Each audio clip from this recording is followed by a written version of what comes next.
Hello to my intro psych students. It is Sunday evening at 6:30 in Wantage, New Jersey, and I am going to be putting together a lecture tonight.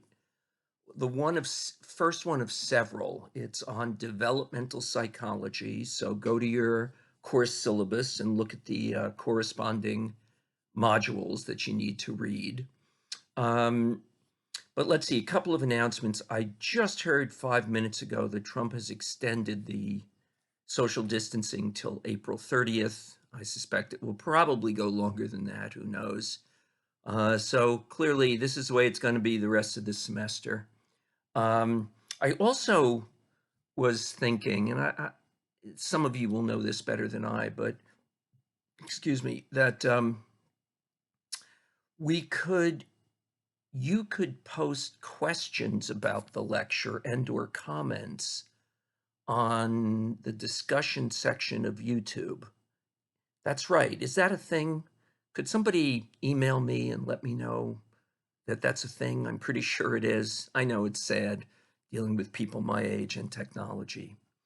Um, so that's something that I want to try to get going. And then the other thing is, and I emailed you all on this, so please read your emails for me. Still using the non-school email.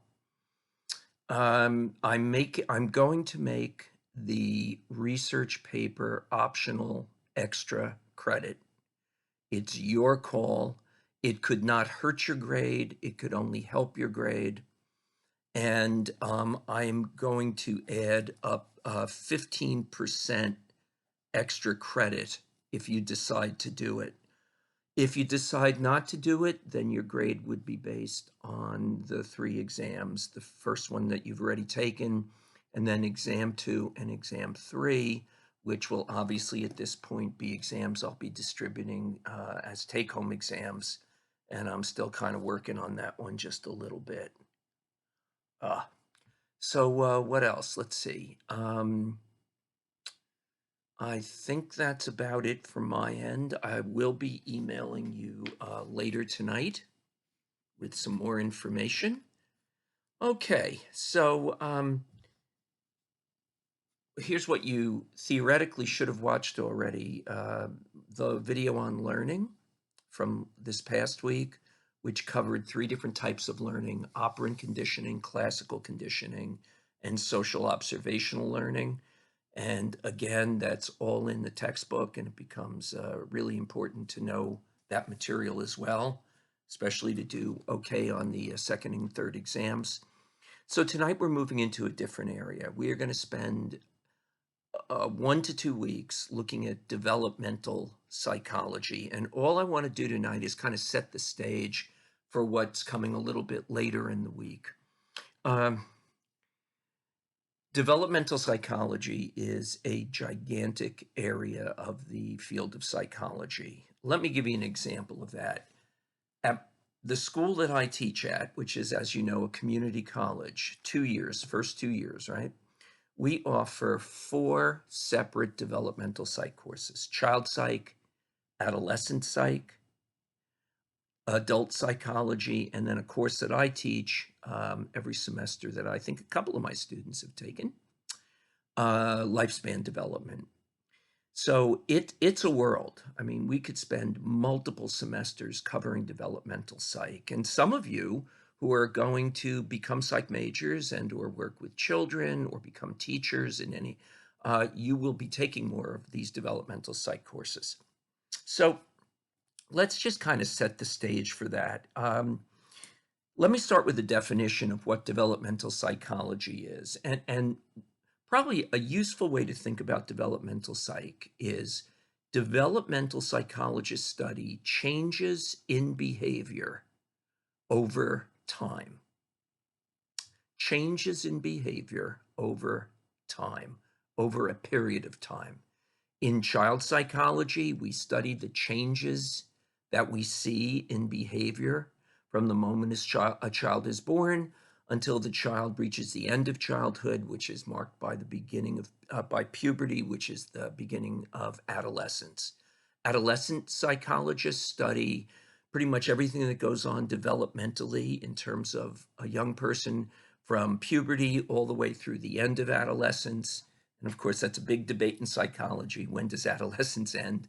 We'll talk more about that down the road a little bit. And then finally, psychologists who study adult development study all of the changes in behavior over time that run, let's say in America, from when you're in your early 20s all the way through old age. So it's a lot of turf, it's a lot of material. But the thing that we're trying to do in an intro psych course is kind of keep it, to what you really need to know and really need to understand. So that's a good starting definition, changes in behavior over time. But now let's get a little more specific. What changes in behavior? So this is where developmental psychology is broken down into some different areas. For example, we could study physical development, how the body physically and biologically develops as we go through infancy, childhood, adolescence, and then the changes that take place through the rest of adulthood. Right? We could study cognitive development. I think a lot of you know the word cognitive refers to thinking, the way in which we think. Simply put, a 2-year-old child thinks using a different set of rules than a 5-year-old child, and a 15-year-old teenager thinks differently than a 10-year-old kid.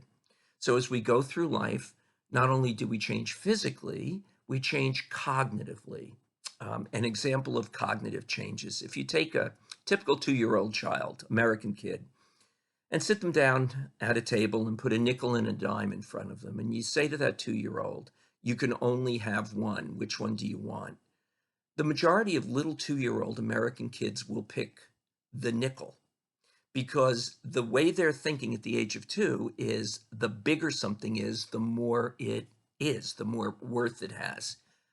Wait 12 months, have them do that again at the age of 3, and almost every 3-year-old American kid will pick the dime, because they've learned to think differently about the value of money. And what they've discovered between the ages of 2 and 3 is that it's not the size of the coin that's relevant, it's the value that we put into, we cognitively decide to value a coin in a different sort of way. So in addition to those two types of development, we have other types. Moral development. I'm sorry, let me go back to cognitive for a minute.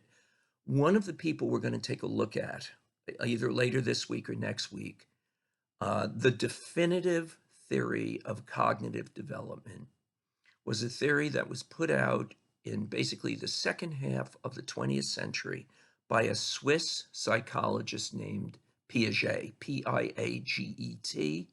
So let me direct your attention to Piaget's research in the textbook. Okay, moral development is, how do humans develop a moral code? How do we develop a sense of what is right and what is wrong, what is moral, what is immoral, what is good, what is bad? And it turns out that moral development can be understood in terms of a series of stages that children go through. Clearly, not all children make it to the fully functioning adult stage of moral development. You can be all grown up and still be not have internalized a real sense of morality. The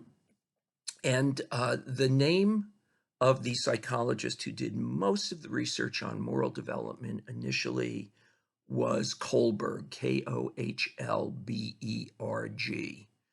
And then another psychologist named Carol Gilligan, just like Gilligan's Island, took Kohlberg's research that had basically been done looking at male subjects, and explored the issue of moral development for female subjects, and found some interesting differences that we'll talk a little bit more about. There's also the development of personality, aka personality development. And I teach a course every semester called Theories of Personality. We spend the whole semester just looking at a number of different theories, each of which attempts to explain how human personality develops and how it operates.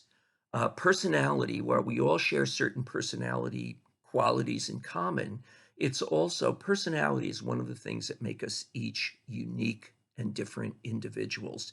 Even identical twins, monozygotic twins, growing up in the same family with the same parents, will still develop two distinctly different personalities. And if that's true for identical twins, it's obviously far more true for you and me. In personality theory, we cover some of the famous people like Freud and Jung. We talk about Skinner and Bandura. You should recognize those names from our previous lecture on learning. And then we cover other theories like the humanistic theories, Carl Rogers and Abraham Maslow. So we could also study another type of development called social development, which is how we learn to have relationships with each other. If you think about the way 12-month-old and 18-month-old babies interact with each other, hopefully it's very different by the time they're 5 and different again by the time they're 10. And one of the interesting ways to study social development in young children is to study play. Watching children play can teach us a lot about where they're at psychologically in terms of how they interact with each other. So we'll be talking a little bit more about that. Okay, so that's all big picture stuff. That's kind of the overview of what we're going to be working on the next couple of weeks. There's a few issues that we need to put out there before we can really get into specific types of development. And one of them is the issue, if you go back to the definition of developmental psych, the study of changes in behavior over a period of time. One of the truths of the matter is, as we go through on this long journey of life, through childhood, adolescence, and all of those many, many years in adulthood, in some ways we're stable, and in other ways we change. A lot of you in my intro psych classes are 20 years old, give or take. So let's snap our fingers and magically imagine that it's 20 years from now and you're 40 years old. There will be parts of the way you live your life and the way you behave that will not be very different from who you are today. But the flip side is there'll be other behaviors that you'll be producing at the age of 40 that could be quite different from who you are today. So all of us are a mix of being stable in some ways and changing in other ways. And there's been a lot of research on this. So it's kind of like thinking about who you are at 20. What kinds of educated guesses could we make based on research about who you'll be at 40 or who you'll be at 60? There are certain pieces of our personality, for example, that tend to be fairly stable across an entire lifespan. And by lifespan, I mean from early in childhood all the way through old age. Now, even those stable traits will change somewhat as we go through life. But let me give you an example. A lot of you in foundations took the Myers-Briggs type indicator, which is a personality inventory. It's actually based, the MBTI is based on the theory of personality that was postulated about 80, 90, 100 years ago by Carl Jung, Jung. It's based on his theory. And I think you probably, if you've taken it, you remember that one of the scales that you got measured on was whether you're more of an introvert or more of an extrovert or somewhere kind of a blended type in the middle. People who are very strong I's at 20 are likely statistically to remain fairly strong I's at 40. And the same is true for people who are strong E's or extroverts looking from 20 to 40. So introvert or extrovert, that's one of those personality characteristics that can change, but it often doesn't change a lot over the course of many years of living. Let me contrast that with another quality which can change a great deal. That quality is called social concern. Social concern, we all have, some people have a lot of it, some people have none of it, some people have a middle amount, a moderate amount of it. It varies from person to person. It's a measure of how much you as an individual care about the well-being of other people in general. I don't mean your loved ones. I don't mean your best friends. I mean other people in general. Actually, talking about social concern right now is a pretty relevant topic given the coronavirus. Um, might it make sense to predict that people with higher levels of social concern in them generally might behave differently in this crisis than people with very little or no social concern whatsoever? But back to how this quality can change. People can not have a lot of social concern in adolescence or young adulthood, and by midlife have a lot more social concern, or sometimes it could work the opposite way. Usually, though, social concern rises as we move out of adolescence and into adulthood. And one of the things that I find really interesting is that, especially for American men, becoming a dad, fatherhood, raises a man's level of social concern significantly. Now, you know that's not 100% true, but generally speaking, that holds up pretty well in the research. When a man becomes a dad and attaches emotionally to his baby, his infant, if that happens, he'll often become more concerned, not just about the well-being of his baby, but if you know what I mean, the well-being of all babies. In other words, his level of social concern will rise accordingly. Now, when a woman becomes a mom, her level of social concern will also rise, but it doesn't rise as dramatically because, I bet you know the answer, it was higher on average to begin with. So, young women and young men who are not parents, if we measure social concern, that trait, and we compare the average for women and the average for men, we will see that even before parenthood, women on average have a higher level of social concern. And of course, if you then ask the question, where does that come from? It's not magical. That comes from messages. It comes from how we're the gender messages that we internalize as little boys and little girls. So, as we go through developmental psych, we're going to look at the ways in which people are stable, but also the ways in which people can change. So that's big issue number one. Big issue number two, we've already been there before when we started to cover learning a couple of weeks ago.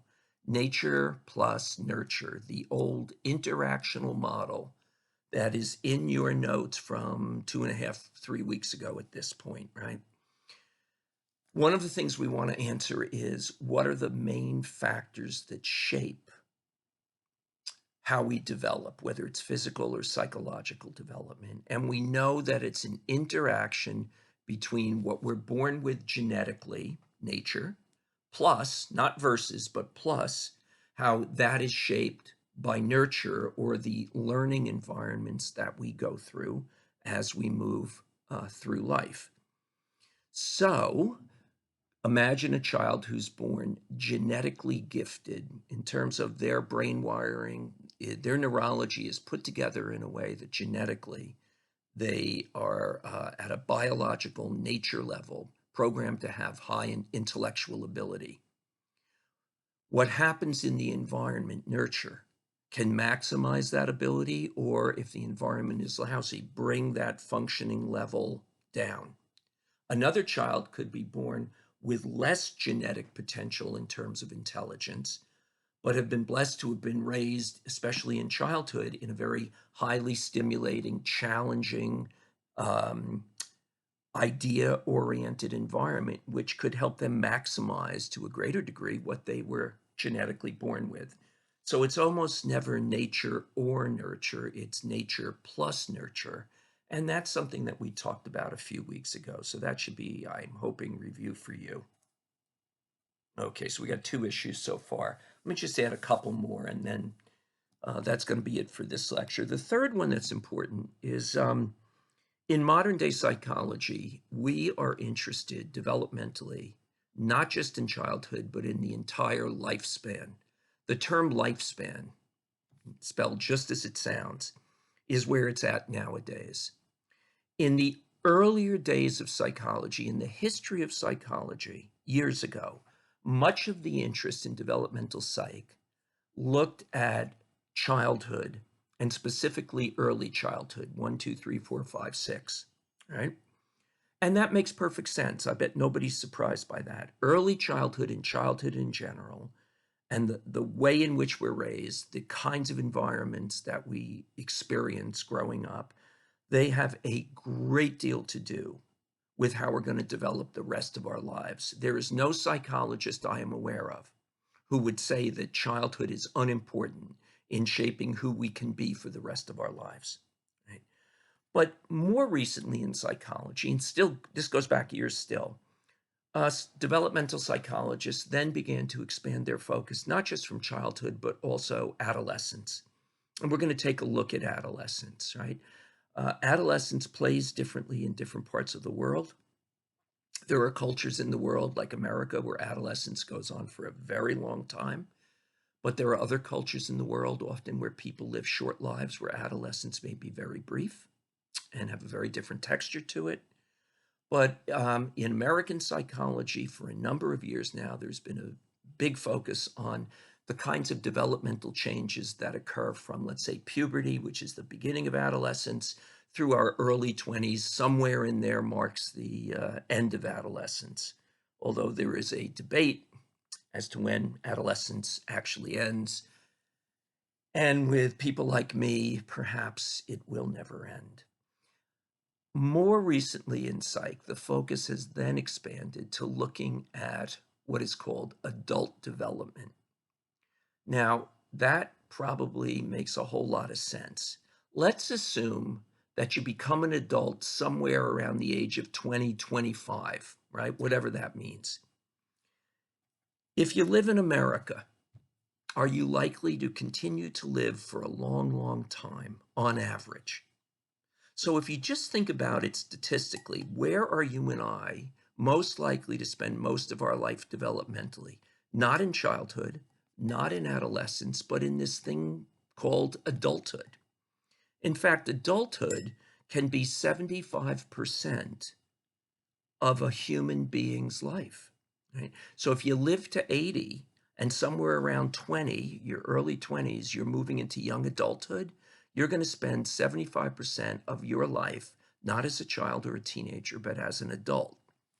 Obviously, there are important things that happen developmentally as we go from 20 to 40, 40 to 60, 60 to 80, and so on. But years ago, that was really rather ignored. There was a tendency to believe that by the time you and I were 20 years old, give or take, who we were, certainly psychologically, was set in quick hardening cement, and we were going to play out those scripts for the rest of our lives. Classic Freudian psychoanalysis actually believed that by the age of 6, our core personality is already set in quick hardening cement. We know, though, that while there is some truth in that, that is also very, very inaccurate. There's a whole lot of things, a whole lot of challenges we're going to face as we go through adulthood. That we're going, if we can find ways to successfully adapt to those challenges, we're going to grow from them, and those things are going to change us. Now, the flip side is, if those challenges are too much for us or for a given individual, could it then make it more difficult to continue to grow? And the answer is obviously yes. There are people who move into recovery somewhere in their 50s, and they've been using straight since they were teenagers, right? Isn't it amazing that after 35, 40 years of living the life that way, there are still some people who are able to make tremendous changes, not just in their outward behavior, but in their inner experience of themselves in the world. So one of the really great theories that we're going to take a look at that has a lot to say about adult development is the theory of Erik Erikson, Erikson. Erikson found it useful to divide adulthood into 3 phases: early adulthood, middle adulthood, and late adulthood. For many of my students, those of you 20, early 20s, of course, you're transitioning from the end of adolescence into young adulthood. For students of mine who are in their early to mid 40s, somewhere in there, Erikson believed there's a transition from young adulthood into middle adulthood, and then somewhere in our 60s, early to mid 60s, another transition from middle adulthood into late adulthood. Actually, one more thing to add. If you really want to think about the entire lifespan, it doesn't start at the moment we're born, it starts at the moment of conception. The first 9 months of prenatal development from conception until birth, that's really the first environment. Our mother's bodies was the first environment that we were living in. And to say the obvious, what's happening in utero, inside mom's uterus, to a developing fetus is going to have tremendous impact on what that infant is like at the moment of birth. And so we will be talking about prenatal development. That'll probably be my next lecture. We'll take a look at prenatal development, and I'm just making a note to myself to put that together. Okay, so we've covered three main points: stability change, the interactional model, nature nurture, and the lifespan view. And here comes the last one for today. I teach a course every other semester at the college called Multicultural Psychology, and it explores how society and culture, which come in all different shapes and sizes, affect our psychological development. Anytime we're talking about development, we have to always keep in mind that it plays differently for different people in different parts of the world. Our whole definition of what is normal and what is abnormal can vary significantly from one culture to another culture. Right? People who are dominants in a culture, who have a lot of access to economic power and social power and privilege, develop differently than people who are subordinated in that same culture, who do not have those opportunities. Boys grow up getting very different messages and internalizing different ideas about themselves than girls do in America, right? Even in modern day America, there are still tremendously measurable differences between the cultural messages that daughters get versus the cultural messages that sons get. People growing up in poverty have different life experiences that will shape their development differently than people who grow up as middle-class kids. Poor people who have moved out of poverty, but who have lived in poverty, give a higher percentage of their yearly income to charitable causes on average than people who grew up wealthy. Don't get me wrong, wealthy people can do great things for others. But people who have lived poverty have a different experience of knowing what it's like, the anxiety and the despair of, am I going to be able to feed my kids this week, right? And it shows in their development. So we always have to keep in mind that when we talk about development in one culture, it can look very differently. It can look very different in other cultures, and it will inevitably do so. Even within the same culture, do cultural norms change over a period of time, right? No wonder there's conflict between the parent generation and the child generation, right?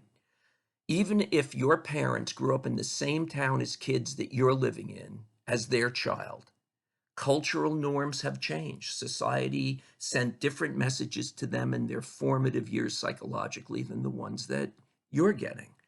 And so if you think about it, just generationally, there's going to be some conflict, not because people are good or bad or right or wrong or angels or devils, but simply different ideas about what's normal and what's abnormal. So we're going to be looking a little bit about the role of culture and social forces in shaping development.